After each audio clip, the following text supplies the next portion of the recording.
welcome back to the workshop. And you can see it's a bit cold. Anyway, we're working on the Fast Fox again. Although I haven't raced it yet, which will be this Sunday, the team were out at the Essex Carpet Clash this weekend just gone, and learnt a lot more about the car. And the setup's changed a bit from the kit setup we put in the manual. So the kit setup's a great place to start, but obviously with any new kind of platform, which I suppose this almost is, a new suspension geometry with the rockers, etc. You know, you need to kind of tweak it and learn it. And you know, Billy Fletcher, that is, and Carl Moon were out in action and were working well together. Both really high-level drivers. Sort of national standard at the sharp end. So yeah, they've learnt a bit about the car, so we'll get their setup. I'll put the link into the description below, and then we're going to run through the setup and get the necessary changes made to this before we go out, so hopefully it'll go even quicker on its debut. Anyway, let's back to the bench and let's get cracking. First things first is to sort the shocks out. So the kit setup calls for 450 centre stoke all round with the 1.6, 1.7 2-hole pistons, but at the weekend the guys went up on the shock oils, so they went to 600 on the front and 550 on the rear.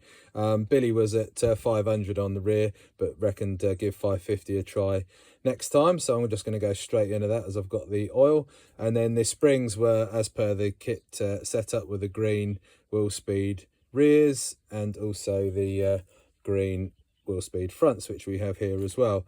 So we're going to crack on with that now, get the shocks done and bolted to the car. And they've also changed some of the shock positions as well through their testing at the weekend and the racing as well. So we'll do that in a moment, but let's get the shocks all done and ready to bolt on the car. Then we'll go through the changes to the geometry of the car and the shock position as well. So while we wait for the air to come out of the shocks, which you can see the little bubbles there, so we've pumped those up and the air bubbles are coming out. So while we're waiting for that to sort itself out, we've moved on to the front here. So Bill was not running any shims under the front ball stud, so we're just taking those off and we'll get those wound back in, and then we'll go over the rest of the front of the car to check and see what he was running there.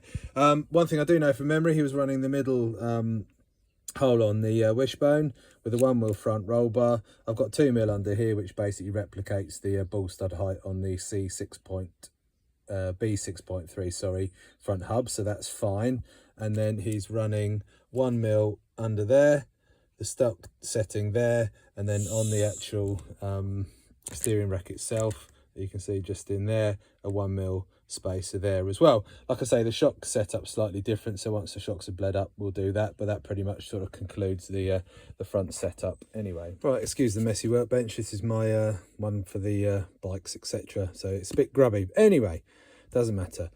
Shocks are all done, so they're all bled up, and I'm just going to put on some external limiters on the rear shocks. So you can see on this one I've done it already, so just a couple of old shock O-rings in there, and that will just limit some of the up travel, as you can see there.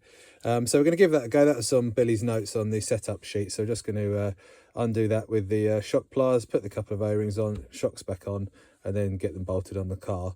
And the shock positions Billy was running were a bit different from the kit setup, so we'll put those on as well, and I'll just show you that with the shocks bolted up.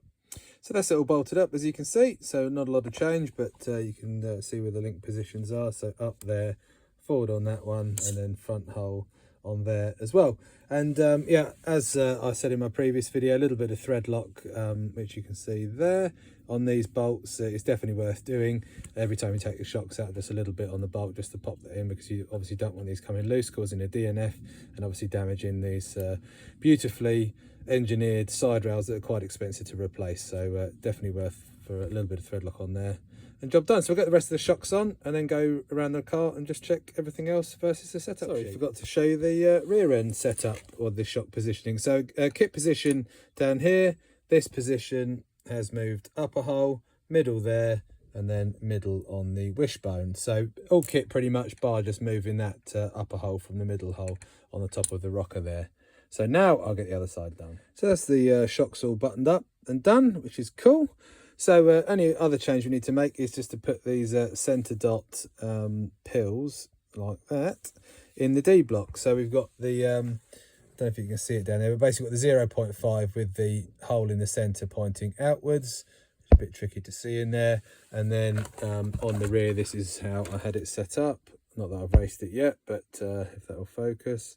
There we are, so we've got the 0.5 in. So I'm just going to put the centre dot on, which will give it a slightly bit more toe in, and that'll probably be good for Hastings. But we can obviously, very easy change to do that track side anyway. So there we go, we'll get those pills fitted, and then we'll walk you through the car, and it's as per Billy's setup now. Right, so there we go, the car's all done. I've just done the ride height, and it's all ready to go. So I will just walk you through the setup just once more to be clear. Obviously follow along with the setup sheet, and you should be good to go. So we'll just start at the front there. These are just some temporary tyres, by the way. I have splinters and azamis on it ready for Sunday. So at the front end, we've got the hub pushed all the way up. We've got a 2mm shim there, which makes the camber link the same as the 6.3 height. We've got this in the middle hole on the wishbone, 1mm anti-roll bar, no spacer under the inner ball stud, and a 1mm shim between the bulkhead and the chassis. I've got a steel bulkhead on that. I know Billy runs an alloy one, but I don't have one, but I might borrow one at the weekend and try that.